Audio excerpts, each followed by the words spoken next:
За хөх сөрөг төсөл бол Монгол улсын одоо мал аж ахуйг хөгжүүлэхэд бол ашиг тохиолтой юм төсөл юм аа. Монгол улсын хамгийн үнэт баялаг бол 5 эрдэнэ болсон мал сүрэг гэж хүн болгон санал нийлдэг. Өнөөдөр Монгол улсын мал маш эрчимтэй тоотлогоноос 67 сая хүртэл өссөн байна. Гэвч Монгол хүн амын тоо 3 сая 300 мянга. Үүнтэй харьцуулаад үзээд яг одоо энэ 67 сая малыг хичнээн үн эзэмшиж байна гэдээ бид нэр судлаад үзэхээр ойролцоогоор нэг 30 гаруй хувь буюу 35 6 орчим хувь нь одоо яг энэ 67 сая малыг эзэмшиж байна. Цаана хүн амын 67% нь одоо огт мал эзэмшихгүй байна гэж байгаа. Гэтэл энэ 67% Монгол хүн болгон малтай байхыг, нэг сайхан морьтой байхыг, хоньтой өвгтэй байхыг хүсдэг. Гэвч тэд нэр өнөөдөр бүгд малчин болох боломж алга. За бүгд өөрийн гэсэн малчинтай болох боломж алга. Гэхдээ малтай болохыг хүсдэг, мал эзэмшихийг хүсдэг. Бид нар энэ одоо төслөөрөө энэ хүмүүсийн энэ хэрэгцээг нь хангаж өгье. Хүн болгон малтай болох боломжийг нь хангаж өгье. Үүний цаана бид нар маш нарийн одоо төлөвлөгөөтэй шинэ бизнес моделийг гаргаж өгье гэдгээрээ одоо манай хөгсрөг төсөл маань бол та бүхэнд хүрж байгаа маа.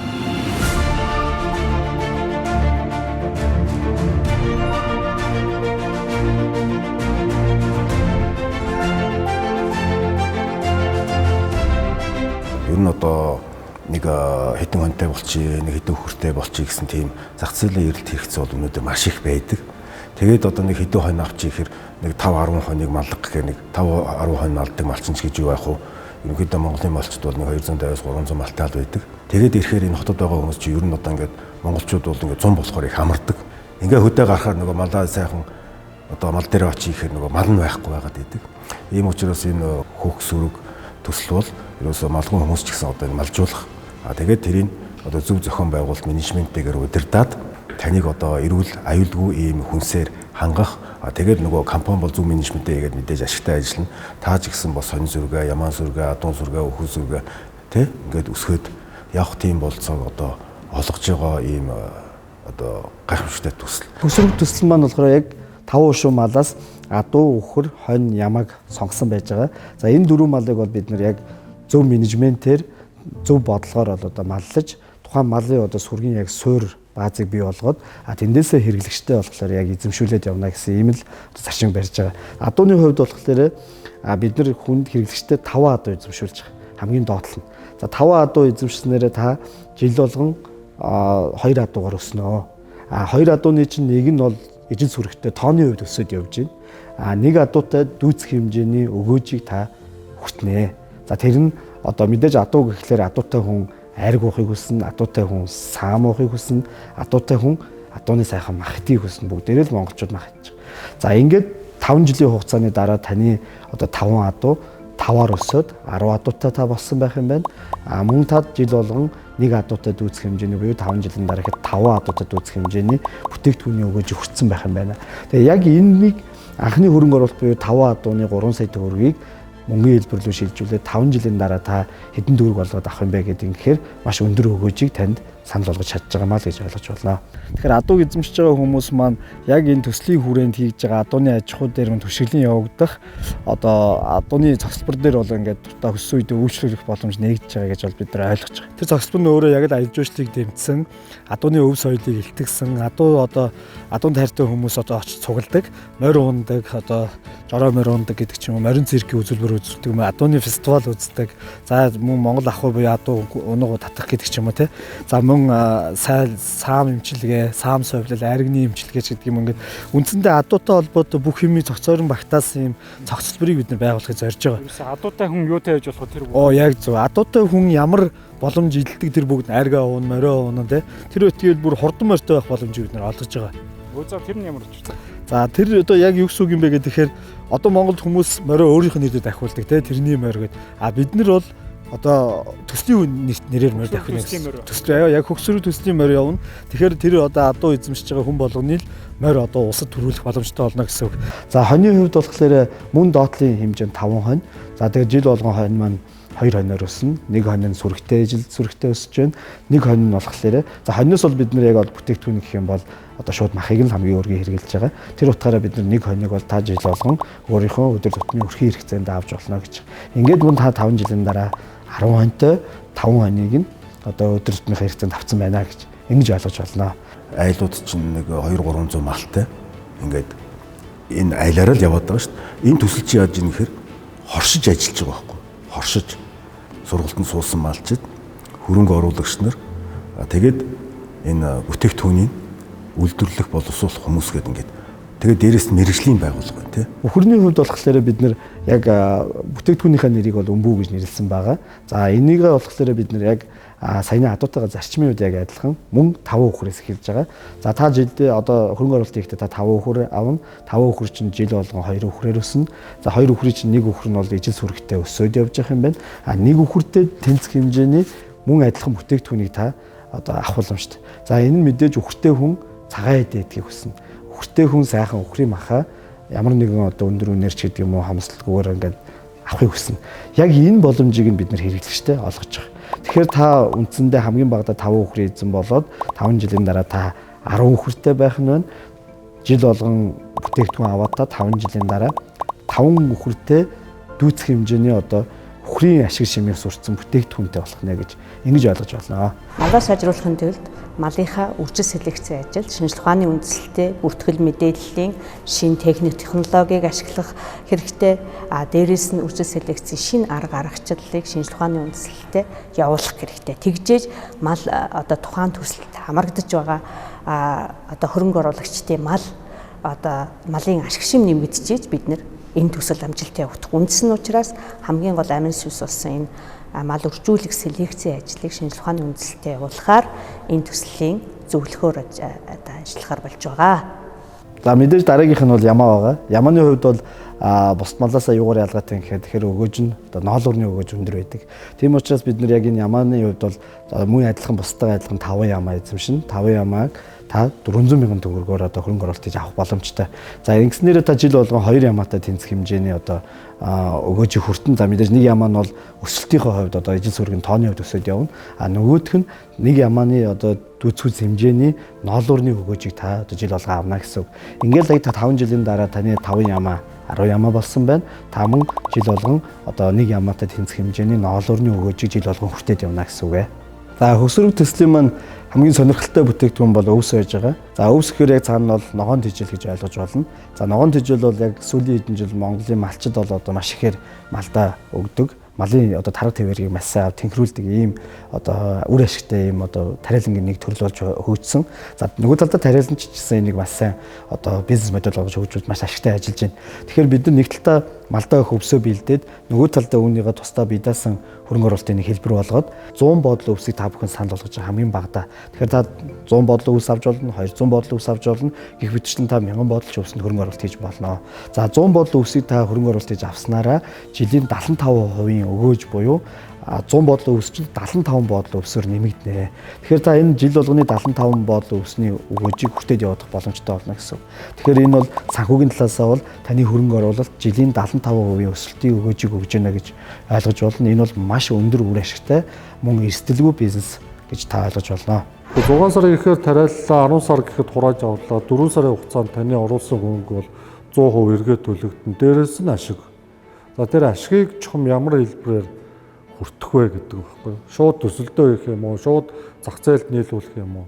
Ингээд ирэх юм бол багадаа нэг 2-оос 3 дахин таны оруулсан хөрөнгө нугарах боломжтой.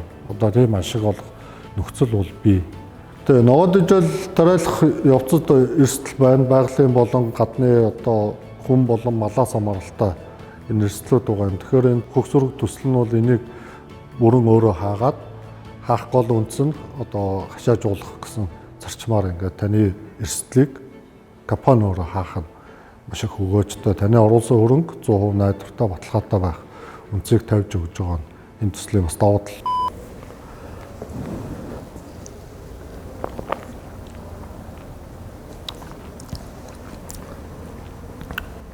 За сайхан хайргүй шүү. Маш товчхон би зүгээр өөрийнхөө ойлгосон юмыг зүгээр хэлэхэд би хөрөнгө оруулснаар одоо энэ төслөөс 5 ширхэг одоо үхэртэй болъё гэж бодъё л доо. Тэгээд 5 ширхэг үхэр маань зүгээр жилийн дараа гэхэд мэдээж тавуулаа туглаад би 10 үхэртэй болох ёстой. Тэгвэл гэрээнийхэн дагуу бол би 7 үхэртэй болно. 3 нь хайччихва гэж та бодож магадгүй. Тэр 3 нь бол эдний компанид бол үлднэ. Тэр 3 өхрээр эдний компани маань миний 5 өхөр тэжээлийн өгж байна. Дээрээс нь тэр 100-д ямар нэгэн юм болоход эрсдлийг үрээд таны малыг 7 болгохын тулд тэр 3-аас одоо ашиглаж байна. Дээрээс нь мачтын цалин болж байна. Таны малыг өсгөхөд тэр гарах зардлуудыг тэр 3 одоо төлөөр шийдэж байгаа шүү. Ингээд ойлгоод авчих. Би миний мал өсөхгүй гэсэн бол ойлголт байхгүй. Жилээс жилд ингээд өсөөл явна. 5 маань 7 болох нэ гэдэг одоо ингээд ойлгоод авчих хэрэгтэй. Дээрээс нь бас нэг гоё юм нь юу вэ гэхээр энийг ингээд нөгөө технологитой уйснаар заавал Монголд байгаа хүн эдний төслөөс мал авна гэсэн бол ойлголт байхгүй болж байгаа юм. Магадгүй Шведэд байгаа ч гэдэг юм уу, магадгүй Солонгост хүн Монголд Малта болж иж болно шүү дээ. Ажлынхаа хажуугаар гадаадууд ч байж болно. Тийм бас гадаад хүн ч бас энийг санал болгож болно. Тэгэхээр та хөрөнгө оруулалт хийснээрээ таны мал тэнд өссөн, та аппликейшнийг татснараа мал одоо би малаа худалдаж авах тэр болцоо нь өсчин гараад ирнэ. Дээрээс нь Монголд байгаа малаа та хараад за дээрээс нь тэр мал маань хэд болж ийн, яаж өсөж ийн, энэ өвлийг өнтөд авч чадсан уу, яасан ийсэн гэдэг бүх мэдээллийг ингээ аваад магадгүй хэн нэгний бас малаас худалдаж авах тэр болцоонууд бүгдийг хийцэн болохоос энэ өөрөө ингээд газар зүйн ямар ч байрлалд хамаарахгүй ингээд мянгат малчин болохыг үүсэхгүй байхгүй. Энэ төслийг анх сонссон хүнд бол зөвхөн ингээ малаа өсгөх тал дээр аягүй их одоо тий толгой нь ажиллах байгаа л да. Дахиад жоохон бодох юм бол тэр мал өсгөх бол нэг номерын асуудал. Дараагийн нэг асуудал нэмэх бол өрөө хүүхдүүдтэй тэр одоо миний авсан малнаас цагаан идэг хэрхэн яаж боловсруулах тий ааруулыг чи ингэж хийдгийг айргийг чи ингэж гаргадгийг за ээзгийг чи ингэж бүтээгдэхүүнээр ингэж болдгийг гэдэг өөрийнхөө малнаас гарсан тэр шим тэжээлэр өрөө хүүхдүүдтэй тэрийг ойлгуулж өгөх болцоотой мэлээ. Энэ бол бас нэг маш том давуу тал. Бид нар одоо хотод байгаа биднэрт бол яг энэ бүгдийг хүүхдүүдэд үзүүлээд энийг нэг бүрчлэн харуулад ингээд өөртөө тижээгээд тий аавынхаа тэр болгон байдгүй шүү дээ тий. Тэгэхээр энэ болцоог энэ төсөөл ингээд гэр бүл болгонд ингээд нээлттэй гаргаж өгч байгаа нь энэ маш том давуу тал шүү. Хөрөнгө оруулалт гэдэг зүйлийг ер нь сүүлийн үед аягүй ярьдаг болчих. Хөрөнгө оруулалтын орчин, хөрөнгө оруулалтын боломжийн талаар за сүүлийн үед бас одоо манай банкны одоо хууль өөрчлөгдөж байна, хадгаламжийн хүү буурж байна. За сүүлийн үед бүр нөгөө крипто валют, coin гэж маш их ярьдаг болчих. Зарим нь бүр хөрөнгө оруулалтаа хийгээд өндөр дүнтэй одоо худалдаа авалтыг хийж байна. Гэвч энэ одоо цахим мөнгө маань өөрөө өндөр өсөлт болон уналтыг хоёуланг нь агуулж явж байгаа. Өөрөөр хэлэх юм бол эрсдэлтэйч байна, эрсдэлгүйч байна. За энэ бол мэдээж одоо тухайн зах зээлийн өсөлт бууралтаас хамаарж байгаа. Манай тохиолдолд бол бид нар яг энийг крипто валюттай одоо адилхаж үзэх юм бол магадгүй coinтэй адилхан гэж үзэх юм бол манай хувьд бол ерөөсө бууралт байхгүй дандаа өсөлт гэсэн графикийг л харуулж байгаа. Бид нар энэ үүний цаана бол компанийн нарийн зохион байгуулалт менежмент төлөвлөгөөг авч явж байгаа учраас эзэмшиж байгаа буюу хөрөнгө оруулалт хийсэн хүмүүст бол тэр одоо бууралтын буюу уналтын эрсдэл бол байхгүй гэж үзэж болно. Тэгэхээр үүгээрээ бид нар бол орчин цагийн одоо Монголын биткойно гэж бид нар бол өөрсдөө тодорхойлж байгаа. Өөрсдийнхөө төслийг тодорхойлж байгаа гэсэн үг юм аа. За үнийн хэлбэлцэл өндөртэй хөрөнгө оруулалтын хэрэгслүүдийг бодвол уг төсөл маань тодорхой өсөлтийг үзүүлэхээр харагдж байгаа.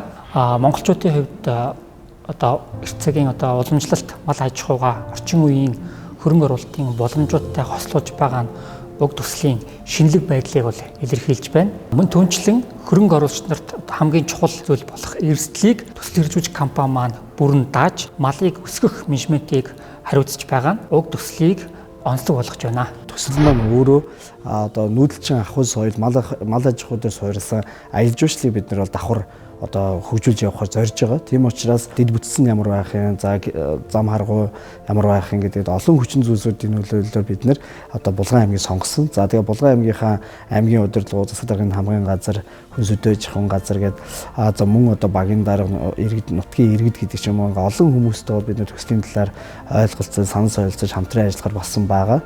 Цаг агаар байгалийн одоо эрсдэл одоо гам зууд гэдэг ч юм уу энэ бүгдийг бол бид нэр өнөөдөр орчин үед бол технологийн тусламжтайгаар бол маш сайн урьдчилан тооцоолдог болчихсон. За мөн энэ дээр бидний мэрэгжлийн баг болон тоног төхөөрөмжийг техникийг илүү сайн ашиглая. Ингэснээр бид нар эрсдлийг бол маш их хэмжээгээр бууруулъя гэж. За нөгөө талаасаа бол бид нар бол даатгалын үйлчлэгийг бол маш сайн ашиглана. За мэдээж энэ даатгал бол бидний эрсдлийг тодорхой хэмжээнд маш сайн бууруулна. За гэвч энэ бүгдийн цаана ч гэсэн тодорхой хэмжээний уналт бууралт байж болно. Гэхдээ энэ уналтыг нь бол компани хариуцъя гэж байгаа. Техникийнхээ үндсэн дээр бол одоо хэрэглэгчтэй бол жил болгоны тогтмол өсөлтийг амлаж чадж байгаа. За хөгсөрөг төслийн маань яг гол онцлог бол ухаалаг системд суурилж одоо энэ хүмүүсийн захиалгыг авах, хүмүүс захиалгаа өгөх малын эзэмших боломжийг бол бий болгож байгаа. Цаашдад илүү олон боломжуудыг бол бид нар яг хөгсөрөг дээр бол нээж өгнө. За мөн үүнээс гадна одоо манай хөхүүр ресторанаар өөрчлөлөх, бүтээгдэхүүн захиалах, за хөхүүр агро компаниас одоо бэлэн бүтээгдэхүүн авах гэдэг юм уу. Өөр нэмэлт маш олон боломжуудыг энэхүү аппликейшн маань олгож байгаа. Тэгэхээр үндсэндээ энэ аппликейшн буюу энэ ухаалаг систем маань цаашдаа манай энэ одоо төслийн суурь бааз болж явна. Үүгээрээ орчин үеийн хүмүүсийн одоо амьдралын хэм маяг бас өдөр тутмын хэрэглээнд нь бол маш сайн нийцэж тохирч байгаа гэсэн үг юм аа. За тэгэхээр 11 сарын 1-ээс эхлээд аппликейшнд бүртгүүлэх өөрийнхөө аккаунтыг нээх эрх нь үсээд тэгээ 11 сарын 11-ээс эхлээд түүнээс хойшоо худалдаж авах одоо эрх нь нээгдэнэ. Тэгэхээр өмнө нь Конигээ хоньны төсөл нь зарлагдаад хүмүүс 5 минутын дотор байсан бүх хоныг худалдаад авсан байсан. Тэгээд маш их хүмүүс хоцорж мэдээлэл аваад гэхдээ худалдаж авах боломжгүй. Тэгэхээр одоо энэ удаад болохоор мэдээж дахиад малчин тоо хэмжээтэй толгойтой байгаа учраас хүмүүс яг 11 сарын 11-ээс эхлээд худалдаа авалтаа гялсан өөртөө хийхгүй бол дахиад хоцорчих юм бол тэгээд дараагийн хүн малаа зарцлал нь хүлээнэ л гэсэн үг тий. Тодорхой лимиттэй байгаа учраас лимиттэй амжсан хүмүүс л хөрөнгө оруулагч болно гэсэн үг. Тиймээс та бүхэн амжит захиалга хийж хөгсөрөг төслийнхаа хөрөнгө оруулагч 5 хөшөө малынхаа эзэн болгоорой.